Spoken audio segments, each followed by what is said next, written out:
You are now listening to the House by the Video Store podcast.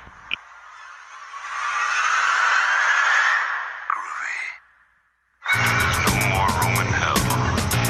The dead will walk here. We have such sights to show you. I kick ass for the Lord. Praise God, dear boy. Welcome to the House by the Video Store podcast. I'm your host, William, and joining me today will be Sean. Derek. And in this episode, we'll be doing a discussion about the new Mad Max Fury Road that just came out. And we'll start that off with a spoiler-free discussion, just generalities about the movie, what we thought of it, and then go into full spoiler territory and talk about any and everything that happened in it. But before we get to that, we can just go through some brief discussions of what we've been watching during the week and some news. And just to start off, one bit of news that has me very excited is David Lynch is officially back on Twin Peaks. After, I think it was in October 2014, they announced that it was coming back with David Lynch directing. And a few months ago, that was not the case because David Lynch left. And then they had to show him the money to get him to come back. And now there will be new episodes, and they said more than the original 9 hours that were planned. Yeah, that surprised me too. But I guess if they're spending the money, they're going all out. I always think it's interesting how they gauge the return on that stuff as far as financially. You know what I mean? Like, since Showtime is not ad revenue driven, you know. So if they were getting ads for each episode, you can imagine Fox being like, well, we're already producing 9 episodes. If we do like 5 more, you know what I mean? Well, you know, we'll get that much more ad revenue and it'll make up on the back end. So it's going to be easier to keep producing more. So it's interesting to see, you know, I wonder how that stuff works out really. Well, I think for Showtime, kind of like Netflix and HBO, like their ultimate goal is just to grow their subscriber base. Yeah. And having something like The Return of Twin Peaks and the first thing directed by David Lynch in a long time just gives them a prestige factor that they didn't have before. Yeah. But with the multiple episodes or the additional episodes, it's like, I guess it's almost maybe a bargaining chip where he was like, okay, but I'll come back if you do this and more episodes, because whether it's 9 or 15 episodes or how many ever, if people are going to watch it, you know what I mean? They're not going to be like, well, it's going to be more episodes than just 9. I guess I'll go ahead and do it. You know, it's one of those things where where's the added value for Showtime? I don't think there probably really will be. It's probably all in Lynch's corner, which is pretty awesome. Yeah, it seems like they caved and gave him everything he wanted, which is theoretically a good thing, unless you watched Inland Empire, which I was not a huge fan of. That movie was about 2 hours too long. Well, he's got Mark Frost at least, hopefully. Yeah, this might balance it out. Yeah. And they'll be filming the show on film as opposed to Inland Empire, which was digital, so he could just sit there and let a camera linger on a lamp for 2 hours and nobody would say anything. So, aside from that, I didn't really get a chance to watch many movies this week. I did watch Nothing But Trouble, which I put the video out on last week. And that's just, if you haven't seen it, it's directed and written by Dan Aykroyd, the only movie he ever directed. When you watch it, you can kind of tell why. That movie had, in 1991, a $40 million budget, only made back like 8.5. And even now, it's hard to classify what genre it falls in. It's kind of a horror comedy, and it had Chevy Chase, Dan Aykroyd, John Candy, like 3 of the biggest comedic actors of their time. But yet the movie has almost 0 jokes. The only thing in the entire movie that's funny is when the rap group Digital Underground shows up and you're like, why the hell were they there? I need to watch. I've never watched it. It just seems so bizarre. But I love anything John Candy's in. Yeah, I think he's generally underrated. That was one from my childhood. I kind of liked a lot. I mean, it's because the cast and just the tone of it. It is just a weird tone. And, you know, it's Dan Aykroyd. He, Ghostbusters was another early horror comedy. But this one didn't have the same wide appeal or hit the mark right on. But yeah, that was another one. I worked at GameStop when I was younger that came in one day. And so I had to pick up a copy because it's not a super popular film. And considering who's in it, you know, Chevy Chase, Demi Moore, John Candy, Dan Aykroyd, Tupac Shakur. Yeah. It's kind of surprising that even though it's not the greatest, it doesn't get more play time on the air or anything, you know? And it's got Danny Baldwin, one of the lesser-known Baldwin brothers.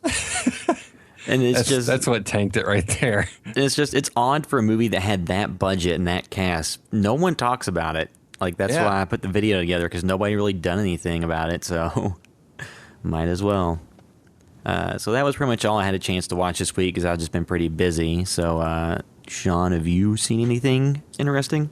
The only thing horror-related I watched was What We Do in the Shadows, which is the kind of mockumentary vampire film by a couple of guys from, I don't know if it's the Ho Troop or what, from Flight of the Conchords and Shark versus Eagle, I believe. It's a New Zealand film. I think they crowdfunded it, but it was like a weird crowdfunding campaign because some of the stretch goals and stuff, some of the goals as far as how much the backers paid was like pretty damn high for what they got out of it. But so that kind of turned me off of it because I almost backed it. But the movie turned out really well. It's pretty funny. It's snappy. Mockumentaries can kind of go either way. Sometimes they're a miss for me, especially comedy ones, because it's a format that's done a lot. And vampire films, again, like they've been made fun of so much. Everybody kind of knows all the rules of it and have made fun of a million different times. But I definitely like the flair and the humor in this, and the setting being in New Zealand is pretty good because they kind of flesh out it's like a vampire scene almost. It's a small, it's in New Zealand, it's in the city, and there's like a whole culture of vampires and stuff, and they touch on all the different things in vampire culture, like werewolves and vampire hunters and stuff like that. So it's a good film. It's not, it has like a 90, something incredibly high, 98% on Rotten Tomatoes, which doesn't always mean it's a phenomenal film. It just means most people generally enjoyed it, and that's how I describe it. I liked it a lot. Definitely worth watching, and I'll probably watch it again as well. But it was only like $5 to rent on Amazon Instant Video, so I recommend checking that out if you're looking for a little horror comedy.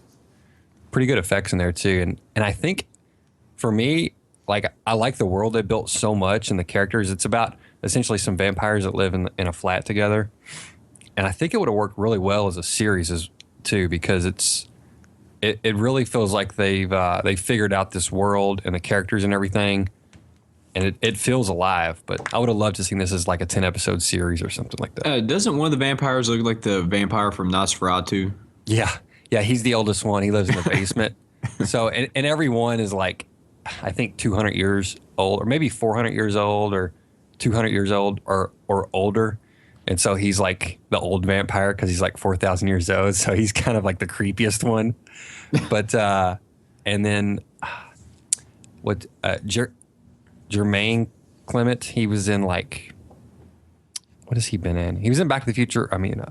Back to the Future. Men in Black 3 is the main villain. He's been in a ton of other stuff.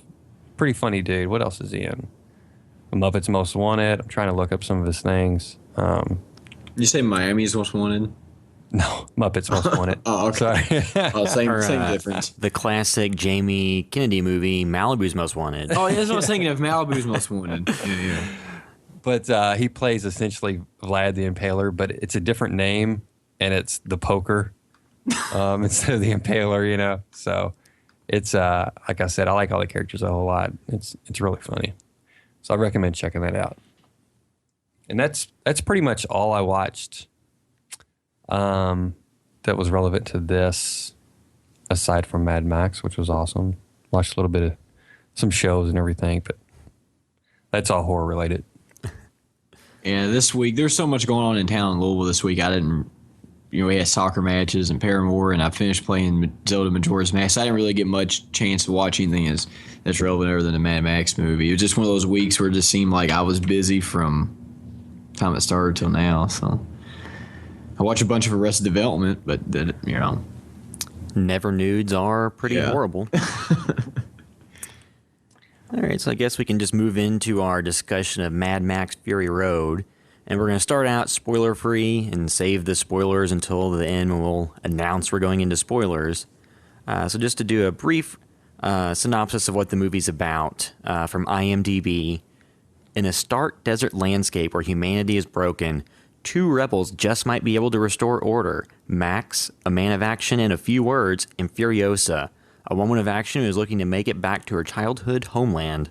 And just to start off on thoughts, Derek. Yeah, I've seen a bunch of like the summer blockbuster films so far. I saw Fast 7 and Avengers Age of Ultron, and those kind of, in my opinion, didn't live up to what they could have been. With this movie, I had, leading up to it, watching the originals and having the discussion, I really got built up for it. I was really excited for it. And I felt like it really lived up to everything that it could have been. Like, it was one of those movies, there was not a slow moment in the movie whatsoever. I mean, as soon as the film started, it never really slowed down. They didn't really feel that they didn't go back and cover a bunch of unnecessary backstory. They just kind of give you a quick synopsis of everything from the start. I don't think they could have found a better actor to take over Mad Max than Tom Hardy, because he did an amazing job. It was probably one of the best movies I've seen in years. Really, I mean, I still kind of want to go watch it again. It was just that good, Yeah, I definitely want to check it out again. Like I told you guys, I saw it in 3D Friday night after a concert, because that was my only option, which I like. I like the 3D. It was really well done. But for me, it almost felt like it took away from the realness of some of the action and effects, because 3D, it makes things almost have a CGI feel. It feels a little disconnected, even though things pop. It's more of an experience when you watch things in 3D, and it was handled really well. But yeah, I'm right there with you. Like, I already want to see it again. I want to see it in 2D this time though, because I feel like I would appreciate the stunts a little bit more. Like, the spectacle was there in 3D and it was awesome, but yeah, it feels like this is going to be infinitely rewatchable, just like The Road Warrior is for me. In the just on the subject of the 3D, like, this was a movie that was actually shot in 3D. It wasn't the post-conversion stuff they do for all the movies now to try to tack on a couple of extra dollars to the tickets and make a few bucks back on the box office. Like, they actually shot the movie in 3D, and you can definitely tell, because a lot of the effects, especially when you have all the cars and things going on, at least for me, like, once I got into the movie, because whenever you see a 3D movie, you have like the opening part where there's like the previews or the graphics that are in 3D that kind of like take you out of the moment and make you have to like readjust to what you're watching. Yeah. But like, once you got used to it in this movie, I didn't really think too much about the fact that it was in 3D when I was watching it. Yeah, they did an awesome job with making it not obtrusive, but at the same time a great effect. My wife, when we walked out of the movies too, she said halfway through it she even forgot that she was watching it in 3D. Yeah. So it's the right amount of 3D that they used in this. Well, I got to the bathroom and realized I still had on the 3D glasses, because I wear glasses, and I just put the 3D glasses on top of my normal glasses. So I was in the bathroom, was like, oh, these are my penis is in 3D now. The only part that got me was they had a classic 3D moment where something flies at the screen, kind of as a scene transition, which I kind of love because it fit the movie and it was like fun. I don't know if you guys. I mean, not to spoiling, but it's like a steering wheel that flies on the screen, and it's like I kind of love that. I was like, okay, it's kind of a wink at the camera. Yeah, it was just their only little kind of throwback for the 3D. One thing I cannot, and me and William talked about this right through movies over earlier, that I cannot just emphasize enough, is just how good everything looked in the movie. Like, I'm just going to go back to these two movies just because they're relative and they're recent. Like, Fast 7 was almost unwatchable for the extent of just like the CGI used in the movie and how obvious it was.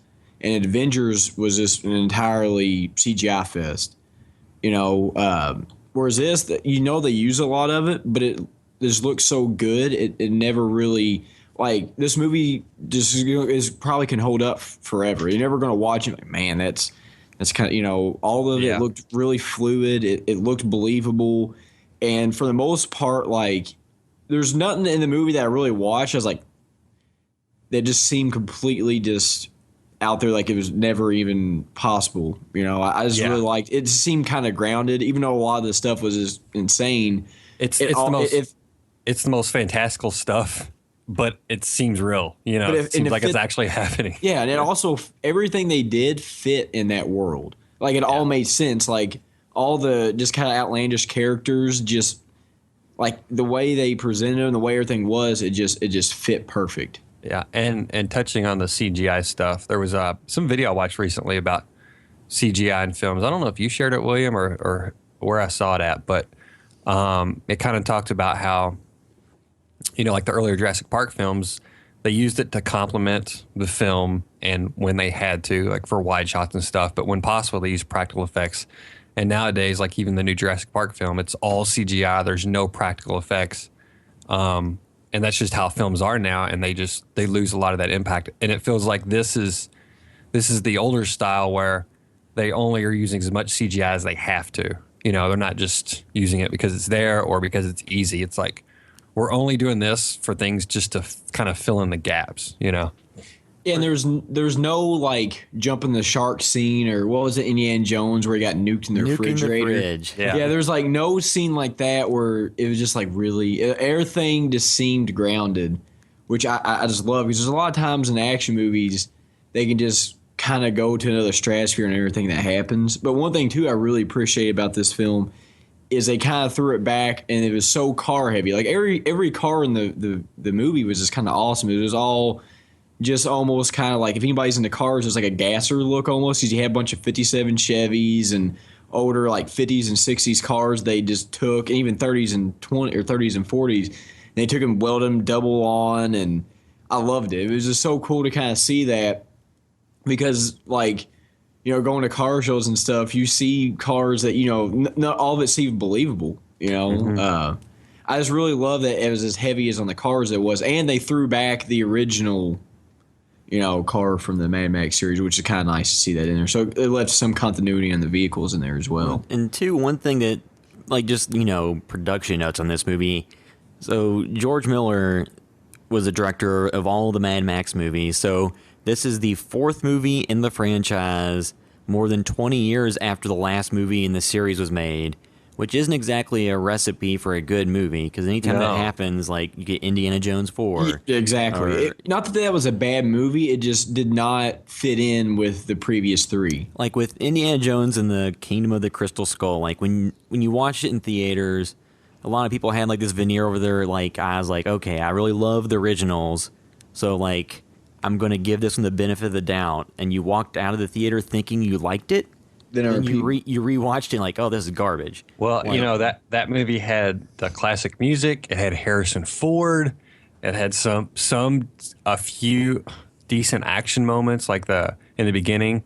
But this movie had none of that to rely on. They didn't worry. There wasn't like a classical score that they relied on. They didn't bring back Mel Gibson. It essentially was almost like a fresh start, and they didn't need any of that. And it just it excelled way past anything else. Another thing, too, is Tom Hardy did an amazing job of being Oh, yeah, absolutely. I think that's one thing, too, is that character in those movies does not talk a lot.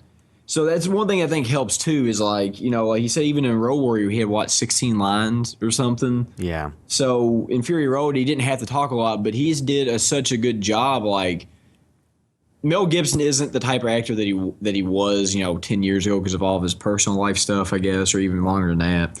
But it was just a good transition to where it's like you didn't miss anything out by not even having a cameo of Mel Gibson in the movie. Which I like, too, that didn't happen, because it's Tom Hardy is now Mad Max, and they're not going to rely on anything. And I think he did an amazing job of it. I mean, everybody in the movie, I don't think they could have picked a better cast for anybody in the entire movie. I think there wasn't one character in the movie that was casted poorly. Everything, I think, went really smooth, and I would hope that, I think, didn't you say they're already discussing 2 sequels to this? Yeah, because I think the intention was to film 2 sequels back-to-back, because they have Tom Hardy on contract for 2 more movies. Yeah. And I think, too, just like we're talking about the performances, like you can't talk about those and not talk about Charlize Theron's performance as Furiosa. Yeah, and this is almost her movie, Yeah, that's what's kind of cool about it. Like he falls into it, kind of like he falls into the story, of in the Road Warrior. He kind of just falls into the story that these other characters have going on, and he becomes involved with it. The same thing with this. This is her story, and she's like, because she's the driving force on all the action, and it's kind of funny when you think about like with the Avengers, Age of Ultron. There have been people that had issues with the representation of the Black Widow and like female characters.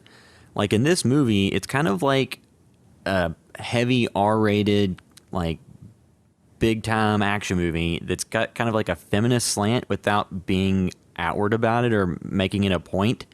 It just has like female characters kicking ass and not just being like objects of desire or damsels in distress. Yeah, there's really none of the female characters in this movie were weak. They were all strong-willed. They took care of themselves, and Max just kind of assisted them on their journey or whatever. He didn't make it. It still maybe could have happened if he wasn't there, but he was definitely helpful. But it was kind of cool to see a movie like that because there really isn't many movies nowadays that have like actual.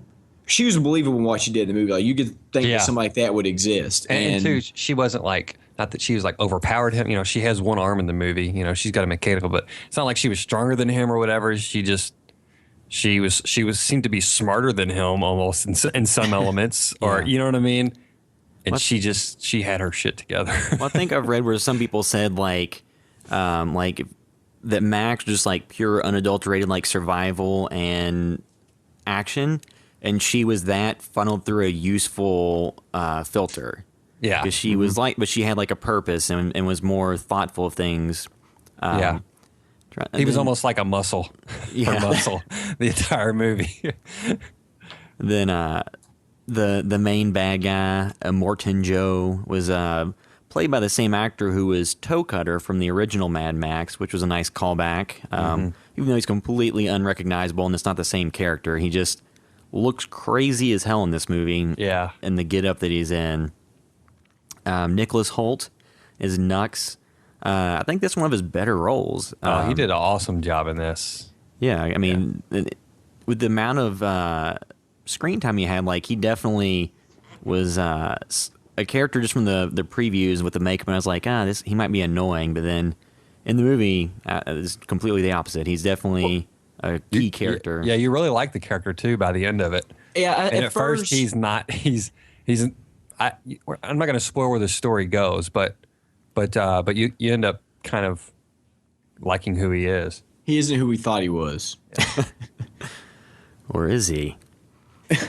Just the visuals in this were great. And two, if you go to see this at the theater, make sure you go to the theater with like the biggest screen and loudest sound system you can find, because the theater we went to had a good sound system, and it just definitely makes it all the more entertaining just because of how good the sound design is. Yeah.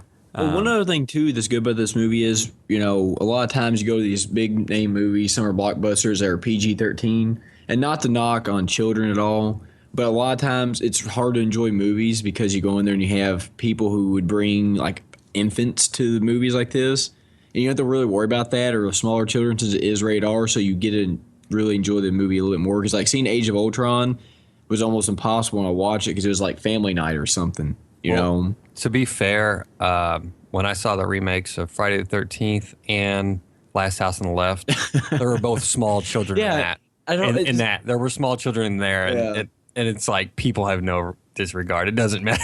Yeah, it just blows my mind. Well, the first time I ever was in a movie theater seeing a movie, and I consciously thought about the fact that the kids there were too young to see it, was when actually I might have still been. I remember when it came out. I saw 28 Days Later in the theaters when it first came out. I think I was maybe a freshman in high school, and some lady had her like 4-year-old and like 3-year-old, and in one part of the movie there's like fuck written on the wall. So the kids, he like reads it out. He's like, "Mom, what's F-U-C-K?" And then somebody said fuck. He's like, "Oh, it's fuck." I was like, yeah, these kids shouldn't be here. But this is definitely the movie that kids, when they get it on video or HBO or whatever, will watch it when they shouldn't, just because of how badass it is. Yeah. Real quick, a stupid side note about 28 Days Later. I remember when that came out in high school too. A friend of mine I worked with at a restaurant, he got the Biohazard tattoo on his shoulder, and then like 3 months later, the promotion material for this movie came out, and everybody thought he got it because of 28 Days Later, so that pissed him off forever. I hate 28 Days Later. Yeah, that good old Danny Boyle. He's yeah. Yep. Another little note that we talked about in the first two is this one. I can't remember what the first one did, but yeah, it did. All of them have semi trucks in it, and this one doesn't disappoint on that either. Mm-hmm. Yeah, it's a staple of that universe. Yeah. What you think about it is probably the least efficient.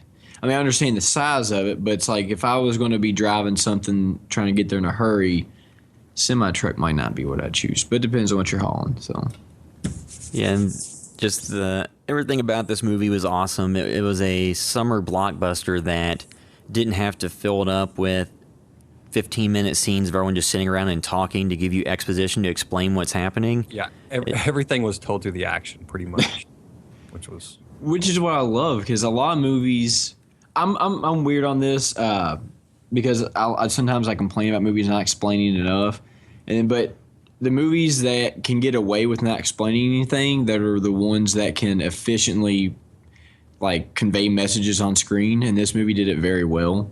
Because a lot of times I think a lot of movies would struggle not having much dialogue, whereas this movie, there's probably a large gaps in between any actual real dialogue, and you don't even notice it just because they've made the world around it so good. Like you just kind of lose yourself when you watch it. And like, it might be a couple minute gap in between anybody says anything, but just the action in the world is just so interesting that you don't need everything to be explained or everybody to talk everything through. Yeah, George Miller is like the master of telling story through visuals, and you know, like you were talking earlier, Derek. Excuse me. Some of those movies, they just have way over the top action, you know, because they think, well, we've got to top the last one, so let's throw 15 cars out of airplanes or whatever. And not saying that isn't fun and isn't cool, but you know, George Miller, he can get away with these action scenes that take place on a few cars because he knows how to build story and drama, you know, in between those two vehicles or a few characters, and he kind of layers it. So with all these car chases in the movie, there's all these little stories that are happening as this is going on, and it's not just plot lines. It just may be little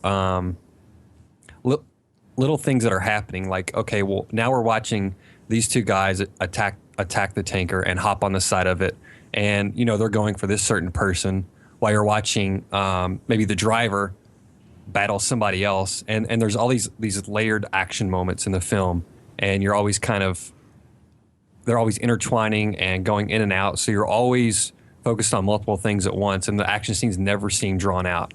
You know, there's tons of action in the movie, but he knows how to stage it where it doesn't feel dry or overly long, because they're just so interesting and they're so layered. Well, that's one thing too, I'm glad you said, because like in this movie, there's a lot of action scenes. Like there's parts of the movie where you go on large stretches. I don't know what was the runtime for this movie? I think it was right at 2 hours. Yeah, and you know, a lot of that time there's conflict going on, but it never got dry. And that to me, that's so hard to do, because it's like it never got. There was like the only scene that was like just kind of like, it was pretty cool. And they had the storm. I don't want to get into too much at this point, but like the storm scene that a lot of people saw in the previews was a really interesting scene. And I think a lot of movies, they could probably just run that through its course. But like you said, there's so much stuff going on during that that never gets dry, and they just, because you know, I'm trying to think of what was the movie The Hobbit, the third one. That entire movie was just so filled with action, it got boring. You just wanted it to end. Whereas like this movie, a lot of it was action, but it was just so interesting, and it was just, yeah, I don't know. It was George Miller knows how to do it right. Yeah, you know? and he's still telling little small stories, you know, in between these action scenes. Well, one thing too I enjoyed, just from like a mechanical aspect, is like they were actively having to fix the rig as they were driving it. Yeah, I mean, that's another element of the story. You know, there's this drama between, they've got somebody's maybe doing repairs on it while somebody else is defending this person from hopping onto it or whatever, or somebody shoots a couple chains into the side with a harpoon, and they've got to try to detach them before somebody gets across, you know. So there's all these other elements of little storylines going on and drama where you're just like, they need to, like, there's little goals that need to be accomplished the entire time. And you think, okay, well, they've completed this thing. Now they've got to worry about this thing. And now they've got to worry about this thing. And, you know, so you're just engaged the entire time. You don't get bored of it. I'll say this. It almost had the pacing of like just what you just described is almost a pacing of like a video game to a degree.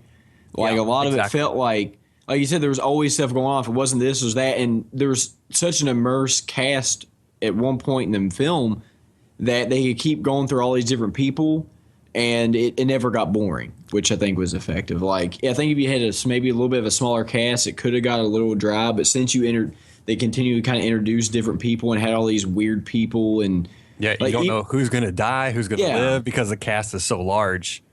Yeah, I think that just kept it fresh and never got too. It was a lot, but they handled it the right way and never got boring. And too, like, we are recording this on Sunday night, so we kind of have the knowledge now of what the box office numbers for this came in at, and it did good. It made, or it did well, I should say, to be grammatically correct. It made $44 million in the U.S., and I think worldwide for the debut it came close to a little over 100. Which, when you consider the fact that this movie had been like being worked on in film since 2013, I believe, and they did reshoots because it tested poorly and kept pouring money into it. And this was a movie that the studio expected just to take a bath on and to be terrible, but by actually going back and reshooting stuff and pouring more money in, they have one of the best action movies in, the past 30 years. Yeah. So what was the budget? So I've got Wikipedia pulled up. I don't know where they're having these numbers, but it says the budget was nearly 150, and then it said on here it says the box office is close to 110, I guess, worldwide. But I know you're probably looking at Box Office Mojo or something. Yeah, I mean, it's somewhere between I think it's like 1 million or 107 million for the weekend. So what was the budget? Was it 150? I knew it was over 100 million. That's what I always heard. Yeah, it said it says 150. I mean, it's kind of hard to know how accurate that is because they did reshoots and how they're calculating all of it. But and I think a lot of time though for marketing they spend almost half that in marketing budget. I'm not for sure what they spent on this one because it feels like they had a good TV push towards the end there, but hopefully that come out pretty well on this. I really hope so. Thankfully, George Miller tweeted that there's going to be more Mad Max, even though we've already talked about forever that, they're going to do at least 3 films. And they had already given the title for the next one, which is kind of slight spoilers for this movie, possibly. So I won't say it now in case you haven't heard of what the title is. But I'm just happy to see that at least, they've made this much on the first weekend, and then they can see with DVD sales and everything and the hopefully franchise potential that they get 2 more of these movies out. And just like hopefully this signals to studios, although I think people will twist these numbers to be a failure from the studio perspective, but I would hope that this would encourage people to make action movies or to make, big budget movies for adults. Because as much as, we like some of the, Avengers or stuff like that, a lot of those movies still at heart are for kids. They're marketing ploys to sell toys and books and sheets, bed sheets and pajamas and all that. Like this, was a hard R movie for adults. Like you don't get that many of those these days. Yeah. To be fair though, if they did sell Mad Max sheets, I would buy them.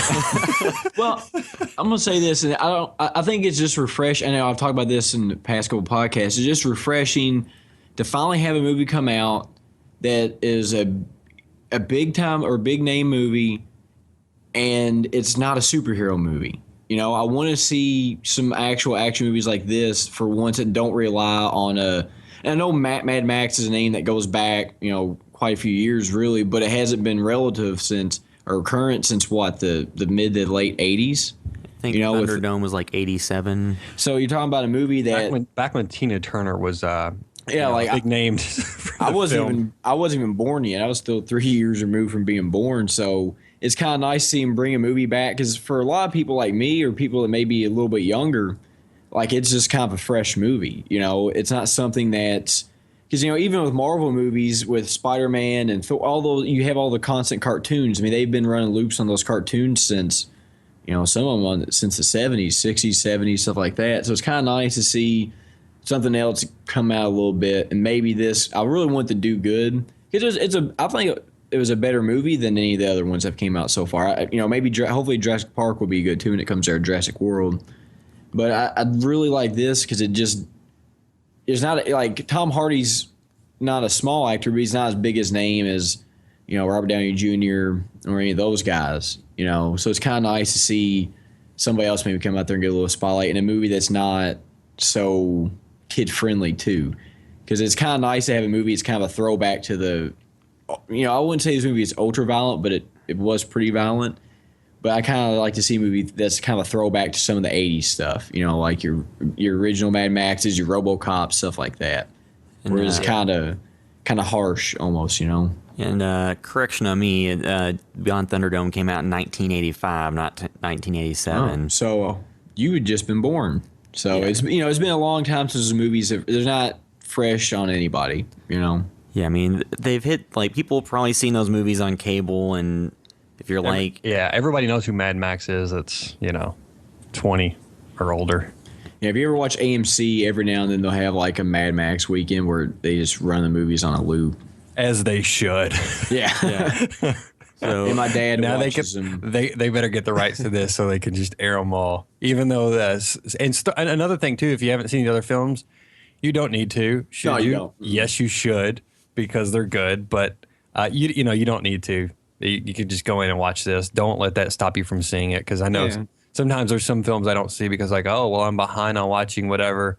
Don't even worry about that. Just go in and see the film. It gives you all you need to know, and it's as we talked about kind of last week. I feel like now they've built it up almost like as a mythic character, almost like a superhero, like a Batman or something. Where, and I say Batman, and I mean more like I don't know, just like this, like Yoimbo or the Man with No Name. He's just a character that is almost just he has a story, but he's almost just like a device there, kind of a funnel. And it's the audience's look into this world and things that happen and everything. It's kind of a traveling Die Hard type movie, almost. He's the right guy at the wrong place. Yeah. Well, like the character of Max is always just reluctantly doing things. Yeah. But he doesn't say yippee-ki-yay or anything. No. He doesn't have a signature catchphrase he says. Well, he doesn't really talk, so. Yeah. But it works. It works really well. I will say, though, just in this movie, like, not to beat the same drum over and over about some of these, like, big-budget movies, but Tom Hardy's performance as Max, he conveys more information just from glances and looks that he shares with people than, like, Shia LaBeouf did in the entire Transformers series. Or let's be honest, most of the people in Age of Ultron, because they have to have 17 movies explain why they did one action. Yeah, and that's to do on Tom Hardy's part and also George Miller's because you know damn well that what Michael Bay, wouldn't give Shia LaBeouf the time to, let's see if we can do the scene a little bit differently. Let's just not talk and just kind of have some, you know what I mean? Michael Bay's either action and exposition. That's all. Well, one thing too though is like a lot of movies over-explain everything. Like talking about Michael Bay, he did the Transformers movies, and they over-explain every single aspect of that. And it's like, how do these guys even know anything about the Transformers considering they're aliens? Whereas this movie, like you don't really get explanation of much of anything, but it works. You don't need the explanation because you kind of just get it from hints and little things in the movie, but it just worked perfectly. Like the cast, the feel, I was really extremely impressed with it. Like I want more. So I guess we can all just kind of sum up any thoughts we have left before we move into spoiler territory. Just to reiterate what everybody said, like this is a movie that when people start getting like the big 70-inch 4K TVs, this is like a perfect thing to leave on constant rotation to show off how good the picture looks, because this will just definitely see it in the theaters, but if you have a monster ass TV, probably something you definitely have to get on Blu-ray because it's just going to look amazing. And just beyond the visuals and the sound and just all the technical aspects, just the movie, it's just something you don't get as much anymore. It's not a convoluted plot that's structured around having to have seen other movies or just ridiculous. I think most of the time when you come to a big budget movie like this, like I think it was like the writer Damon Lindelof, who was one of the writers on Lost, Prometheus, said that if you have a budget of like a certain amount, you have to put like at least an entire city at stake. If you have a budget over 100 million, you put the world at stake. And this is a movie where it doesn't have to do that. And how George Miller got the money from the studio to do that, I don't know. But I'm definitely glad they did it because the end result is just one of the better action movies I've seen. Definitely in the past, 10 years, but maybe overall. I just need to give it another rewatch to kind of let it all soak in. Mm-hmm. Yeah. Yeah, this is going back to discussing the studio, the freedom he was given. This is one of those rare moments where kind of you get the studio picture, a big budget studio picture, and it kind of it does meld with giving a kind of an artist. It seems to be full creative control over this, so it's just refreshing to see them put that much faith into him and just let him run with it and just.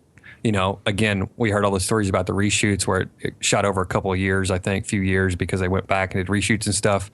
So it's a rare film that doesn't come along that often, where it's you've got a great director, a studio that backed them on it, and just everything came together so well. And whatever happens with the next two films, which I have faith that they'll be pretty good.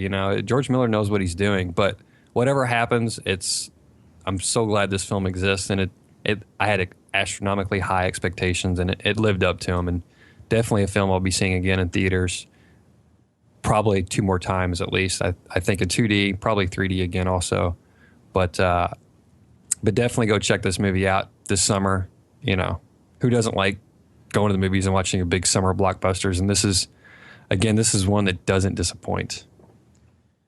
Yeah, one thing too I think we failed to talk about in just this part is how great the music was in the movie. Mm-hmm. We talked about It Follows having a good score. I loved everything about the soundtrack in this movie, and it just set the tone perfectly. Tom Hardy is the way he, the Max character is just kind of like you said, like that Clint Eastwood, just kind of just drifting through doing it. I love that because a lot of times these action movies have to have one-liners, and they have to, the star has to be kind of quirky and make a bunch of. There's not really any of that. His character's pretty reserved and straightforward and serious, but he's still likable. And at first, when I first saw the previews for the movie, I wasn't too sold on it. I didn't really expect much out of it. And then as I rewatched the originals, and I got really excited for it, and it did not live. I mean, it far exceeded my expectations when I was watching. I think, like you said, it's something I definitely like to watch again before it goes out of the theater run. It's the first movie in a long time I've actually went to see multiple times in theaters. Yeah. And I just hope that they can continue what they've had on this one. And I just hope the box office turns out good too, because I know it's not going to probably end up having the same numbers as Avengers or Fast 7, but I like to see it do close, because I like to see a little bit of these movies maybe get revived where you have this, because I think it's needed, because you just, in the past couple of years, it's been the same movies over and over and over again, just sequels to everything. And I understand this is still technically a sequel, but it just feels like the movie universe had reinvented itself, and you don't need to see any of the other ones to understand anything, because they gotta do a quick synopsis, and from there it's just this movie just sets up a different universe than had been established, I think, in the first 3. Yeah, and if movie studios want the movies to continue to survive in theaters, even though the superhero films do great for them and they get a lot of returns on them, they need to start diversifying their portfolio on those big budget movies. And this is the type of film that will, like we said, it's one for adults. It'll draw in a different crowd. Just like Pitch Perfect, those movies, apparently they do pretty good for female audiences and even some male audiences, but they just kind of go and show that, hey, there's more people out there that want to see different stuff rather than superhero movies. And Derek, the soundtrack thing, yes, the soundtrack is awesome. And I was checking on this earlier while you guys were talking. Somebody mentioned that the soundtrack is on Spotify right now. That's cool. To listen to for free. And I just reinstalled it on my computer, so I can't confirm that, but I'm sure it's probably true. It just had an awesome mix of like orchestrated / like hardcore music, or maybe not hardcore, but a little bit of metal, because some of the stuff we'll talk about during the spoilers. But it just worked perfectly, and it went with the movie so well. And a lot of times movies like this, there's not a lot of dialogue. It's a needed thing, because your movies like Fast 7 and Avengers, where almost every line's a quirky snip or a one-liner. Or, this movie didn't have that. So when they did talk, it was maybe a little more impactful. The music was just as important as anything else, because that helped kind of give the movie its feel and kind of help with the flow of it a little bit. I think it did a great job. Yeah, and I just was able to double check. It is on Spotify. Sweet. So, All right, so we can move into spoilers. So if you haven't seen the movie, this is the point to check out.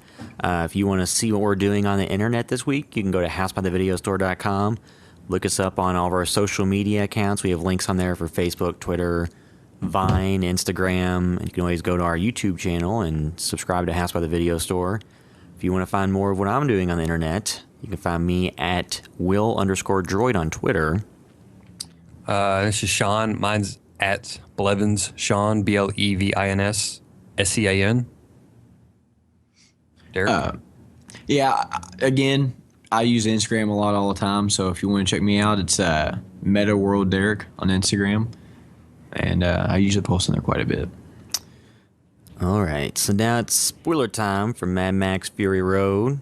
All right, so big question on this movie, since I couldn't talk about it earlier. Time frame.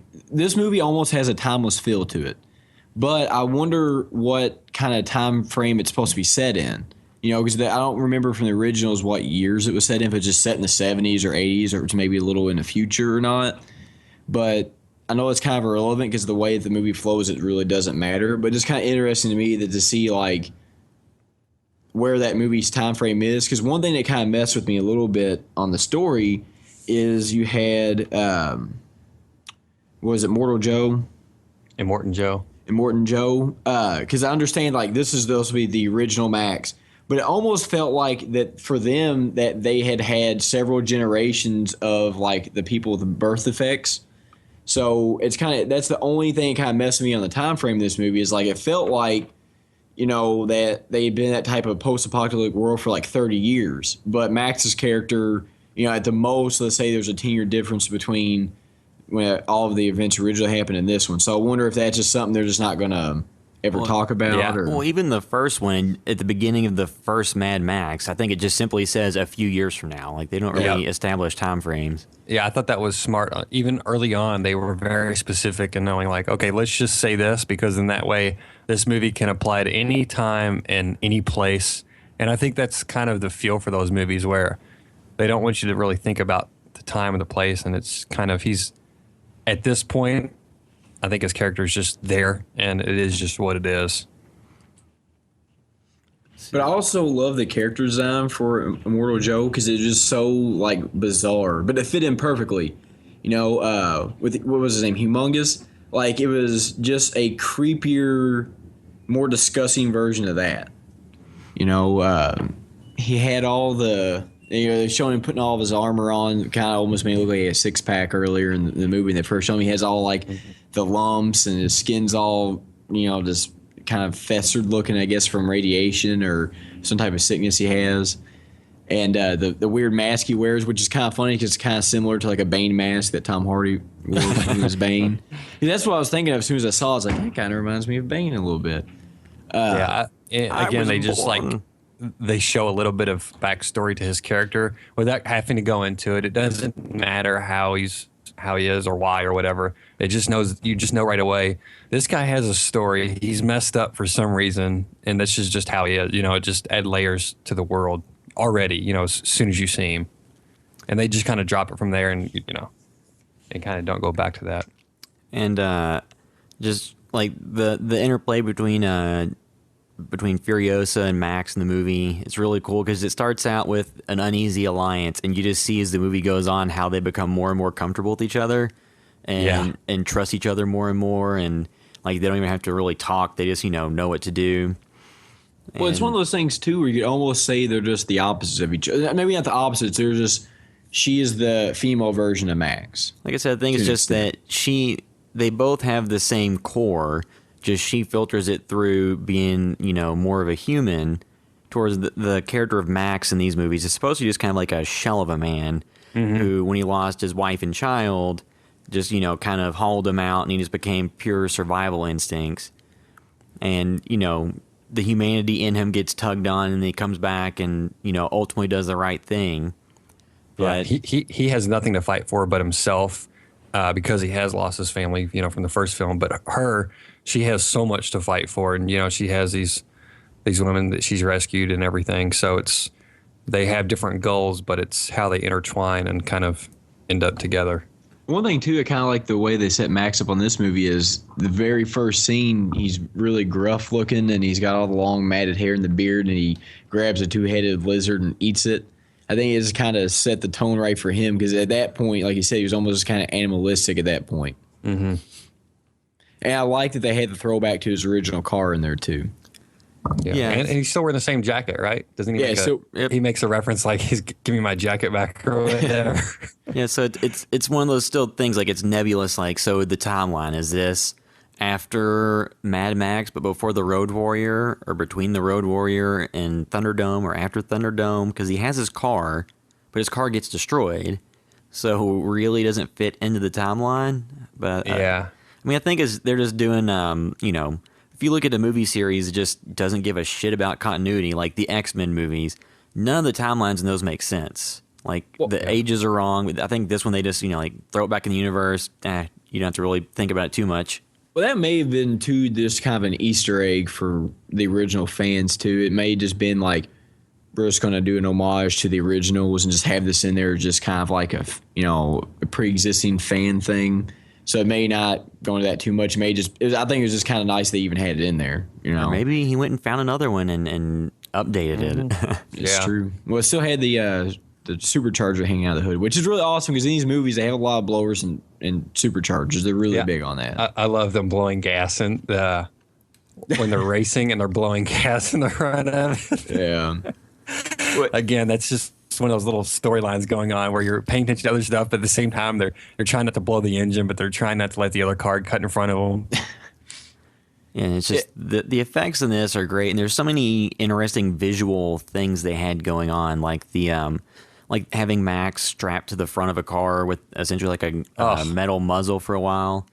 That's another thing. You're like, okay, when is he gonna get this damn muzzle off his face? You know what I mean? You're like waiting for that to happen because he's chained up for a while. He's at a severe disadvantage through, the first part of the movie. And that's another thing, too, where in a lot of movies, if you had that setup where he's being used as a meat bag to provide blood for Nicholas Holt's character, for Nux, in a lot of movies, they would have had a scene where he's talking to somebody else in the cage who gives the background on what's happening and why. Yeah. In this movie, they just run with it. They just assume he's a universal donor. So he's just being used as a blood supply for people who are sick. Mm-hmm. And they don't have to go any deeper into it. They just run with it. And it's refreshing to see a movie where you don't have characters sit down and give 5 minutes of exposition every time they get to a new part of the story. Yeah. Yeah. Well, yeah, because a lot of times, too, when you do that, it kind of slows the movie down. Or this movie, like, from the gate, in the first 5 minutes, he gets captured. He eats the lizard. Then he sees all the people come, so he gets in the car. He wrecks the car gets totaled out. They capture him, and it just goes on from there. So I think in this movie too, it would have made absolutely no sense on the pacing to have somebody discuss a bunch of different stuff. Yeah, and it's like in all these movies, the thing this movie did a little bit more of than the prior ones. Like that Max is a badass, but in like the Road Warrior, you don't actually see him engage anybody really in physical combat. He just knocks somebody out with a wrench, I believe, and shoots somebody and drives cars. And this one, he does a little bit more physicality, like fighting people, but it's still within the realm of plausibility. It's not him flipping around and one punch knocking out anyone he encounters. He's basically trying to get away, too. He's like running from them and just trying to, at least in the beginning, and he's knocking them down long enough to try to escape. Yeah, so he's a badass character, but he's not overpowered in the sense that a lot of action movies are, where the main character can just judo chop someone and they're knocked out. Yeah. Well, it's kind of like Fast 7. Fast 7 almost took on the persona of Dragon Ball Z for anybody that's watched that. Like, they're punching people and they're flying 150 yards, and there was none of that in this movie. He was just, it was all like I said, to me, although some of the scenes are still a little spectacular, it felt a lot more grounded than a lot of other action movies have been recently. So it's kind of, and like you said, he never really directly took on anybody. The only person he took on directly was Rictus. And with that, even then he saw a little bit of assistance. I think he ripped out one of the canisters on him and beat him up with it. But he never really, he wasn't taking people on head on a whole lot. Most of it was either gun battles or just kind of quick tussle or something. And one thing too, just to kind of reiterate earlier the point we made about how the movie's more really Furiosa's movie. She's the one that takes out Immortan Joe, takes out the big bad in the movie. She's the one that, kills him. It's not Max. Mm-hmm. So it makes sense because she was the driving force of the story and concludes it, and then goes back to the Citadel, and I would assume that she's the one who takes over, or at least guides what's going to happen. Yeah. Well, too, though, it would have been a little unsatisfying if Max had been the one that killed him, because he just really was introduced into that world. He didn't live in it, whereas her character did. So I think it was fitting that her character and all the, I guess as they called him in the movie, the breeders were the ones that kind of helped him die, or caused him to die, So it was more fitting that they were the ones to do it, and he was just assisting in it then. Which is good, too, because a lot of times people get in these movies, and I guess like the directors or people get a little too proud to have that happen, or they want the main star to do everything. But, like you said, he was just a piece of the puzzle in this. He wasn't the main just driving force. Yeah, and another thing, too, kind of what I talked about earlier, spoilers. The next one's called Mad Max Furiosa, which it almost took a little away from the film because I thought, oh, man, she's not going to die. You know what I mean? But at the same time, I loved her character. Like, she, awesome.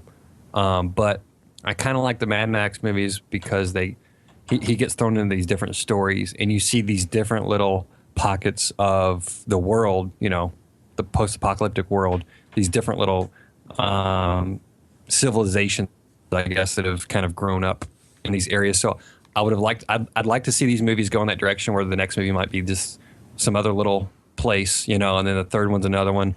And because they're shooting it back to back, I kind of hope it's not like essentially one movie, that they just split up into two. Yeah, I kind of like the traveling loner story that they've got set up. I think that works really well because a lot of movies don't do that anymore.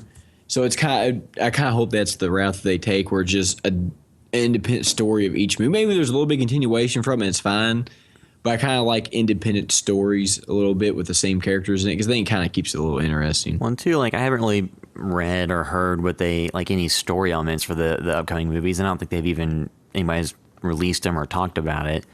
But maybe they'll do where, Furiosa is an overarching story that goes over all the movies, and then you still have Max kind of going in and out of, just different pockets of wherever they're at and getting involved in different altercations, and then somehow tying it back into the main story. So yeah, maybe they go out to get resources for wherever they're at, or you know what I mean, or some type of essentially mission, which could be fine. Yeah, so I'll be interested to see the direction they take it in the future, because I know that as much as everyone that I know that's seen it loved it, there have been some people I don't want to watch a movie about Furiosa. She's a girl. Which I think is also been those guys that are saying don't see it because it's feminist propaganda. Did you see that? The men's rights activists? Yeah. Which aggravates me too, though, because it's like this movie, one of my favorite parts of the movie is toward the end when she travels to the land that the green land she's talking about, and she gets there, and it's just like, what was it, some type of power tower with the naked girl screaming for help, and she realized it was a trap, and she tells her story, and all the women come out. I really liked the addition that all the people they gained in their crew were women. So the only two men you had that were really important in that at all was Nux and Max.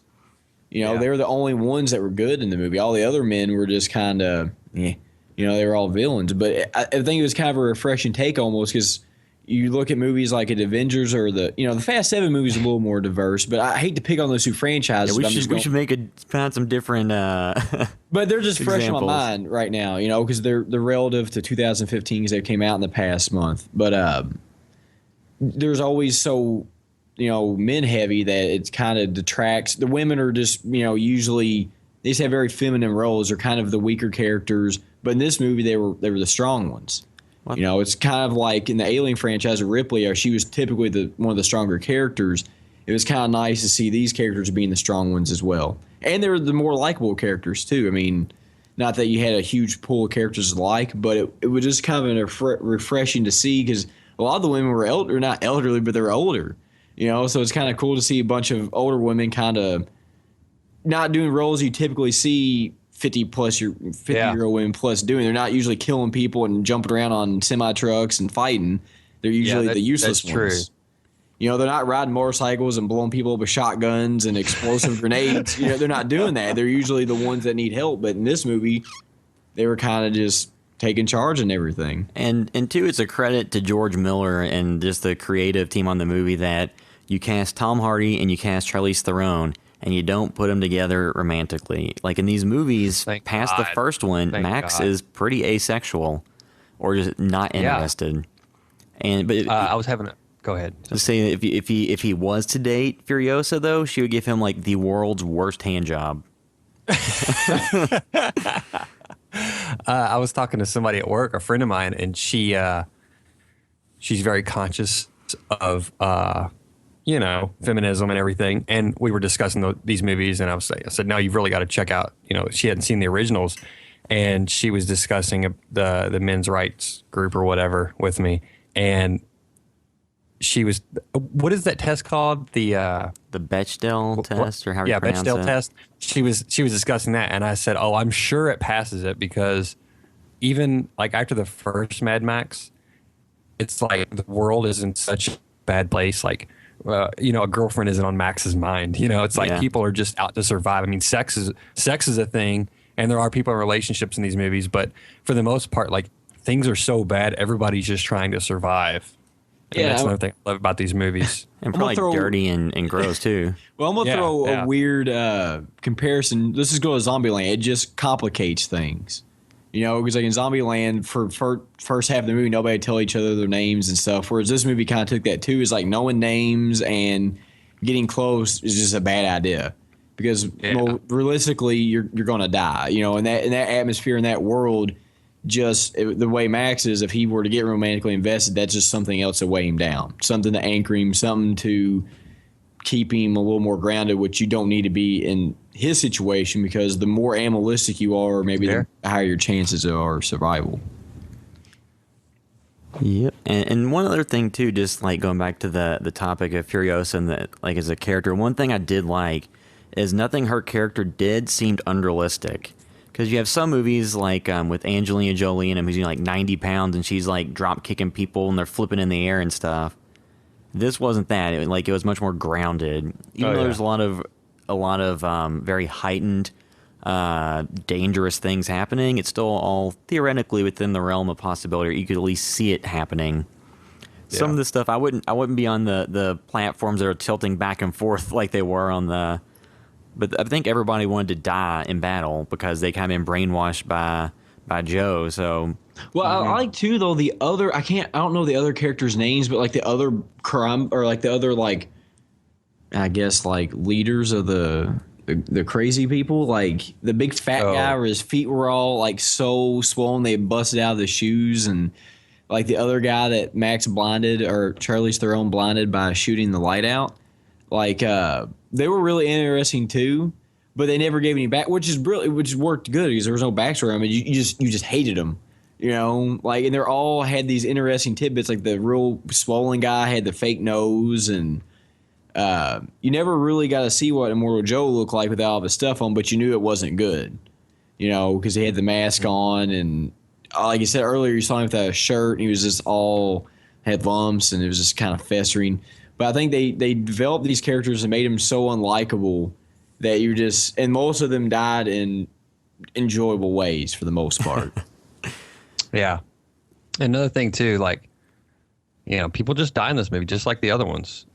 And speaking on one of my favorite moments, when you shared that video with me, William, that I think The Verge did about deconstructing the action scenes from Mad Max films where all the action, they kind of go off on little tangents by themselves, and things may not always work out the way you expect them to.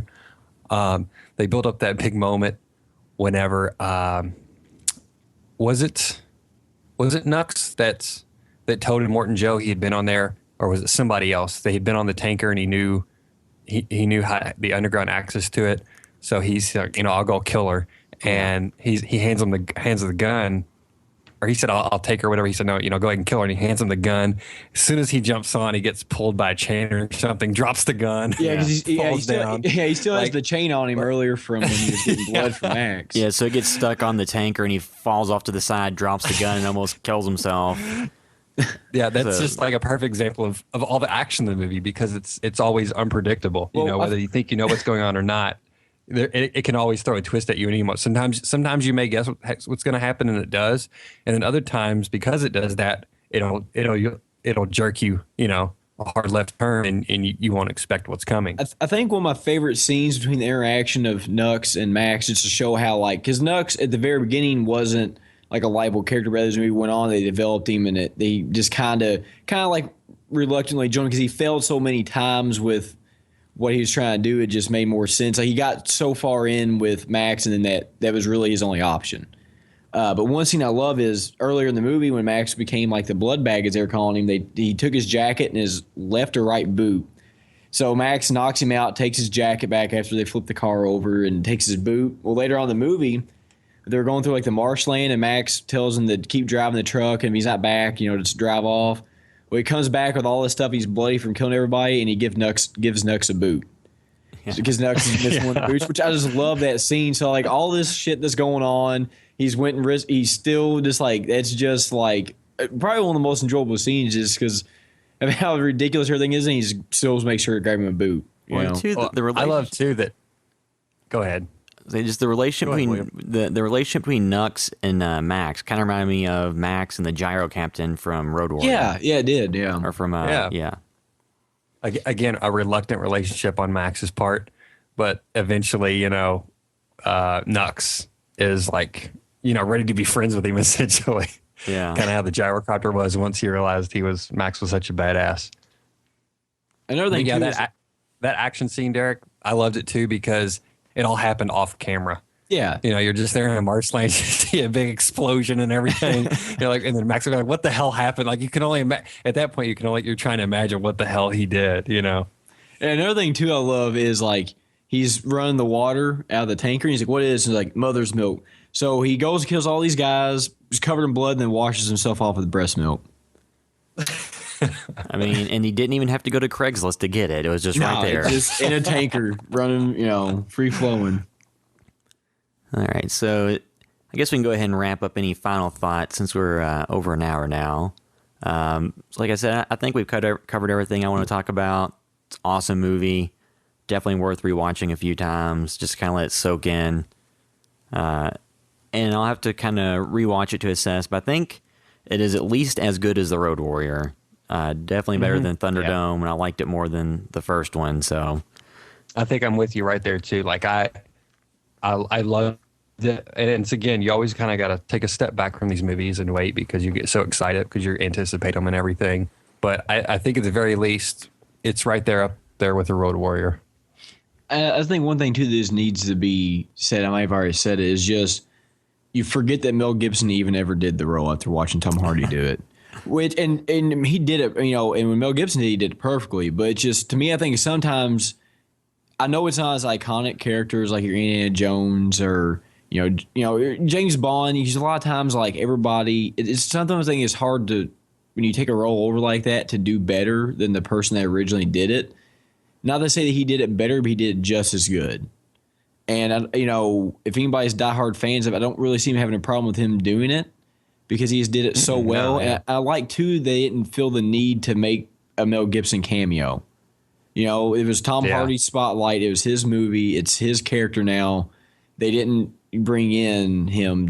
And I think sometimes, too, that's kind of a good thing because it's his show now. I think he did a great job doing it. And I really cannot wait for another one.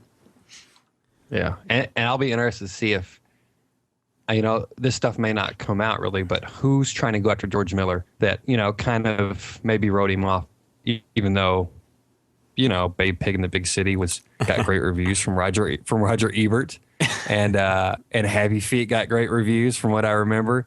Even though he did those films, you could see Marvel or DC going after him, being like, please, direct this whatever superhero film for us. And I hope he I'd be interested to see him take on something else, not a superhero film.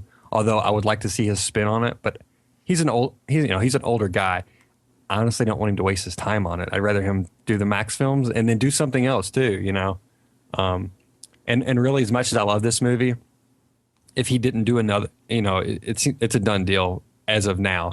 But if he didn't do another one, as long as he made another action film or was doing something else, for me, for the audience member that I belong to, not a happy feet or whatever, I would be happy, just because he's a great filmmaker and thank God for Warner Brothers putting out this film and kind of backing him as much as they did. So major kudos to, I don't know who the studio head is, whoever made those decisions. I think they deserve some praise as well, as far as knowing when to just like let somebody go and just run with it. Yeah, it's definitely a good sign for movies, as long as the studios take this as a endorsement of making R-rated movies for adults. But we'll see how that works out. So I guess that covers our discussion of Mad Max Fury Road. We haven't picked the topic for the next podcast yet, but we'll have that figured out soon. But as always, thanks for listening.